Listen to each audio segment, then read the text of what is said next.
नमस्कार दोस्तों, मेरा नाम अविनाश है और आप देख रहे हैं नाइटमेयर्स अड्डा। तो चलिए बढ़ते हैं आज की कहानी की तरफ। शहर से थोड़ी दूर एक पुराना कब्रिस्तान था। लोग उसे काली हवेली वाला कब्रिस्तान कहते थे। कहा जाता था कि वहाँ दिन में भी अजीब सी खामोशी रहती थी। पेड़ों की सूखी शाखाएं हवा चलने पर ऐसे हिलती थी जैसे कोई उन्हें छू रहा हो। वहां जाने वाले लोगों का ने कई बार अजीब आवाजें सुनने की बात कही थी। गांव के बुजुर्ग हमेशा कहते थे उस कब्रिस्तान में सूरज की रोशनी भी डरते डरते पहुंचती थी। वहां रात तो छोड़ो, दिन में भी कदम रखने से पहले 100 बार सोचना चाहिए। एक गांव था, वहां पे 3 दोस्त रहते थे, राहुल, अमन और विकी। इन बातों पर विश्वास नहीं करते थे। तीनों बचपन से दोस्त थे, साथ पढ़े, साथ खेले और हर मुश्किल में एक दूसरे का साथ दिया। उन्हें डरावनी कहानियां सुनना और रहस्यमयी जगहों पर जाना बहुत पसंद था। एक दिन शाम को चाय की दुकान पर बैठे हुए गांव के कुछ लोग उसी कब्रिस्तान की बात कर रहे थे। एक बूढ़े आदमी ने कहा, मैंने अपनी आंखों से देखा है, वहां रात के समय एक औरत सफेद कपड़ों में घूमती नजर आती है। जो भी उसे देख लेता है उसके साथ कुछ ना कुछ अनहोनी जरूर होती है। राहुल हंसते हुए बोला, बाबा, ये सब पुरानी बातें, जमाने की बातें हैं। आज के समय में भूत भूत कुछ नहीं होते हैं। अमन ने भी मजाक उड़ाते हुए कहा, अगर सच में कोई भूत है भी तो आज रात मिल आते हैं उससे। विकी थोड़ा डरपोक था। उसने कहा, मजाक मत करो यार, उस जगह के बारे में गांव में इतने लोग एक जैसी बातें क्यों करते हैं, बोलो जरा। लेकिन राहुल और अमन ने उसे मना कर दिया और उसे जाने के लिए मना भी लिया। उन्होंने फैसला किया कि उसी रात वे कब्रिस्तान जाएंगे और वहां वीडियो भी बनाएंगे। रात के करीब 11 बज चुके थे। तीनों दोस्त बाइक लेकर घर से निकले। आसमान में बादल छाए हुए थे और हल्की हल्की हवा चल रही थी। रास्ते में पूरा गांव सो चुका था। दूर कहीं भी कुत्ते की भौंकने की आवाज़ भी नहीं आ रही थी। जैसे ही वे कब्रिस्तान के पास पहुंचे, उनकी बाइक अचानक बंद हो गई। राहुल ने कई बार बाइक स्टार्ट करने की कोशिश की, लेकिन बाइक चालू नहीं हुई। अमन बोला, लगता है बाइक भी डर गया है। तीनों हंसने लगे, लेकिन अंदर ही अंदर उनके मन में हल्का डर पैदा हो रहा था। मोबाइल की टॉर्च जलाकर वे कब्रिस्तान के अंदर जाने लगे। जैसे ही उन्हें लोहे का पुराना गेट खोला, एक तेज आवाज आई। गेट अपने आप पीछे की तरफ बंद हो गया। विकी घबराकर बोला, राहुल, चल वापस चलते हैं, मुझे यह सही नहीं लग रहा है।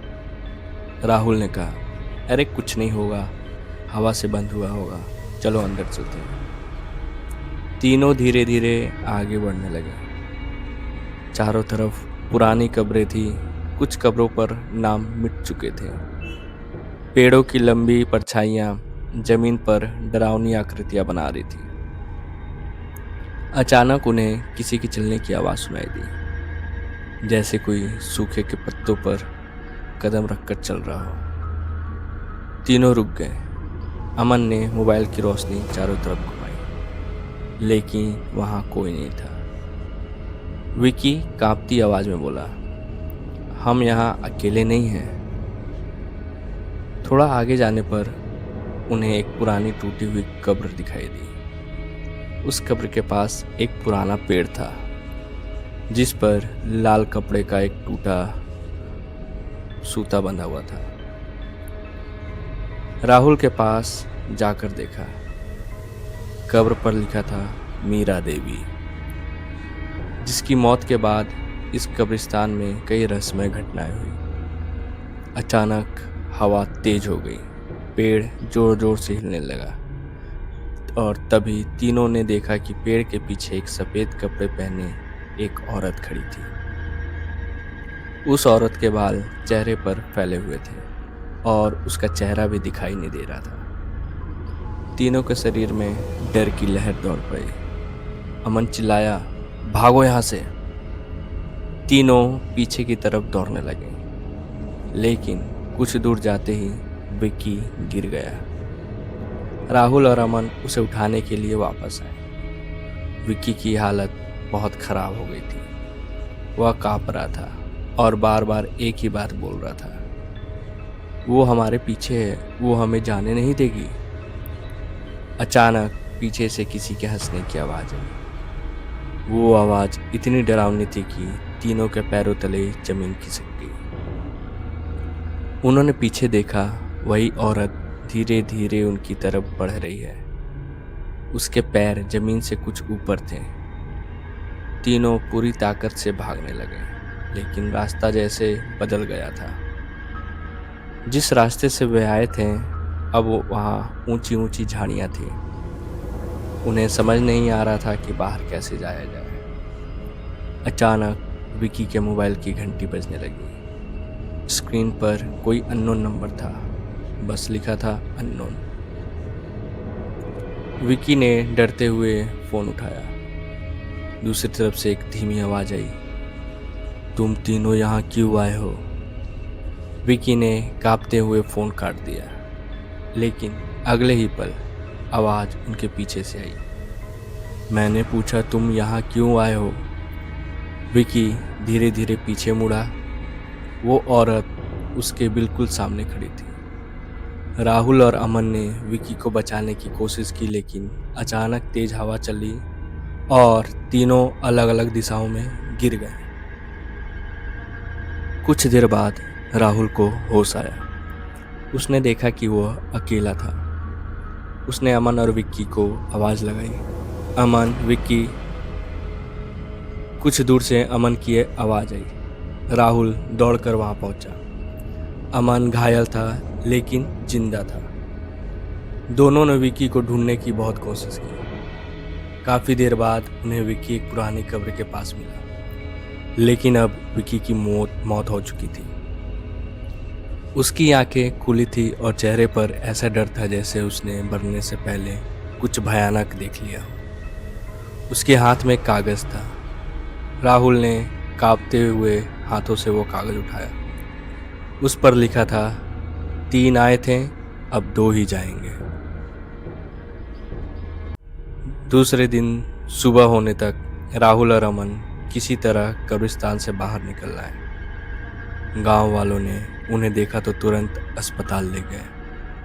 जब लोगों को पता चला कि विक्की की मौत हो गई है, पूरा गांव डर गया। बुजुर्गों ने बताया कि कई साल पहले भी 3 दोस्त उस कब्रिस्तान में गए थे, लेकिन उनमें से केवल 2 ही वापस आए थे। तब से हर कुछ साल बाद वही घटना दोहराती है।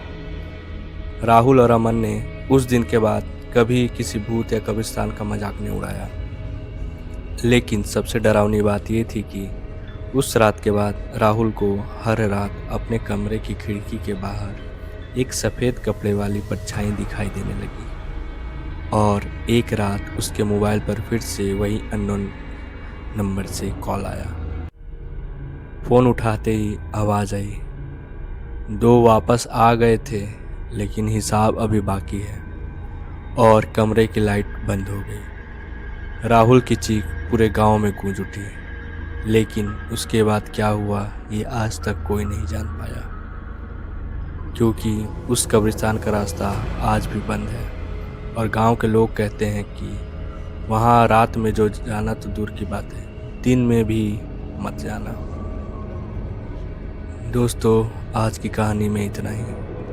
धन्यवाद।